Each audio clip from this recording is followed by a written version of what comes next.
চলে যাবে বলতেই বুকের মধ্যে পাড় ভাঙার শব্দ শুনি। উঠে দাঁড়াতেই দুপুরের খুব গরম হাওয়া বয়, সার্সির কাঁচ ভাঙতে শুরু করে।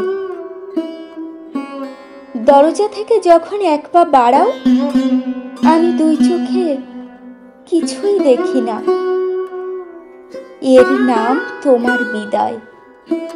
আচ্ছা আসি, শুভরাত্রি, খোদা হাফেজ।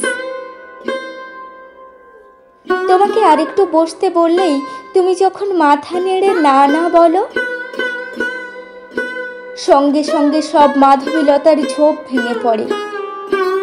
তুমি চলে যাওয়ার জন্য যখন সিঁড়ি দিয়ে নামতে থাকো, তৎক্ষণাৎ পৃথিবীর আরো কিছু বনাঞ্চল উজাড় হয়ে যায়। তুমি উঠোন পেরোলে আমি কেবল শূন্যতা, শূন্যতা ছাড়া আর কিছুই দেখি না। আমার প্রিয় গ্রন্থগুলির সব পৃষ্ঠা কালো কালিতে ঢেকে যায়,